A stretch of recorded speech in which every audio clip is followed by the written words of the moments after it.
If you've ever wondered why your action camera footage doesn't have that smooth cinematic look in it, there's a good chance you're missing one simple accessory. One of these.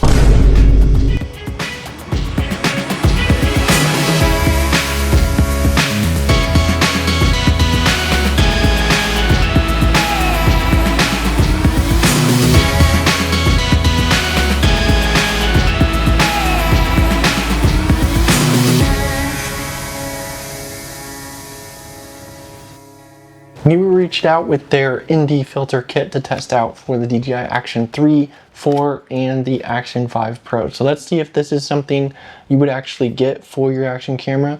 Why would you even need these? And what does an ND filter actually do?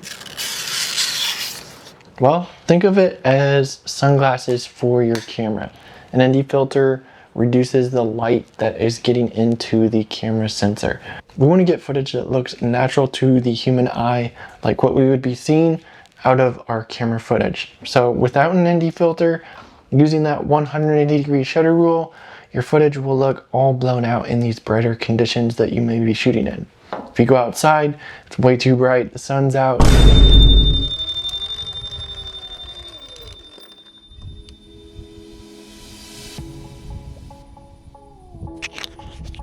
Using an ND filter cuts the extra light so your footage is exposed right. You still have natural motion blur, otherwise it looks too crisp and sharp. Using these action cameras on auto is just too sharp and it just doesn't look natural.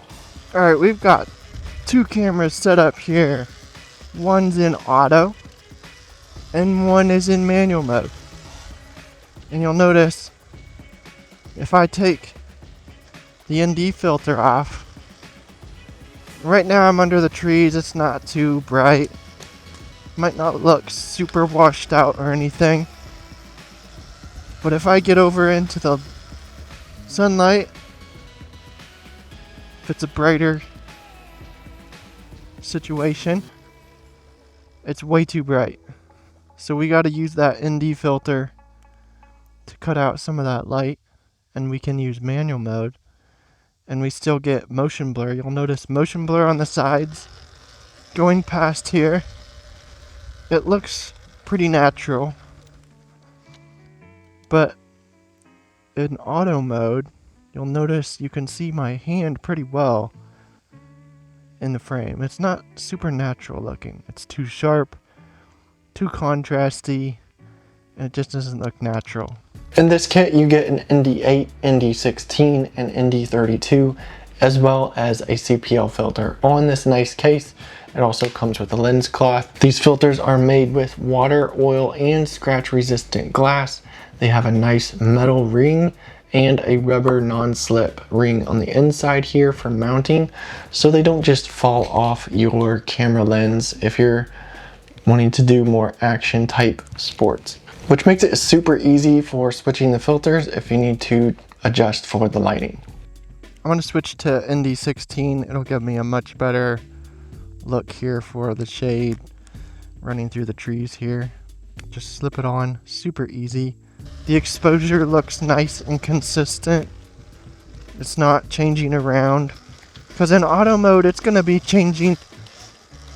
The ISO and the shutter speed is always going to be fluctuating just to keep that image looking properly exposed.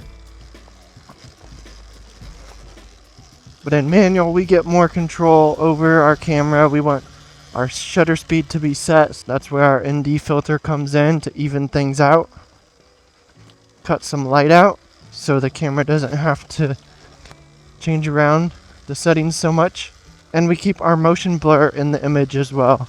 This kit gives you a nice range for everyday shooting. Most of the time I will just use ND8 or ND16 for all my everyday shots. And if you're going to be shooting on a sunny day in the snow or at the beach, they do offer another kit with thicker filters to cut out more of the light. So I tested these filters out. Here's biking, and it's way too bright using a 180-degree shutter rule on my camera. So when I slip that filter on, it's going to get the exposure right. You'll also notice in the edges of the frame that the motion blur looks nice and smooth. Looks pretty cinematic with this filter on. I also tested out the time lapse, and I hadn't really done time lapses with Indies before. You can see how it works with and without in this comparison between these two. You get a much more even exposure using the filter for a time lapse than you would just putting it on auto. Now this kit also comes with a CPL filter, and this helps with glare and reflections on surfaces like water, car windows, and anywhere you're getting a glare that you don't want. This will help with that. Here on my desk, I've got light reflection here on this surface, and if I turn this filter in front of the lens, I can remove that glare from picking up. This is super handy if you're into filming cars or you want to cut out water reflection. Just spin it up around the lens, turn it till you're happy with the result, and slip it on. Here's how we can use a CPL filter to remove the glare on a windshield. We've got our action camera here, we've got our CPL filter. Let's set it up and remove some glare.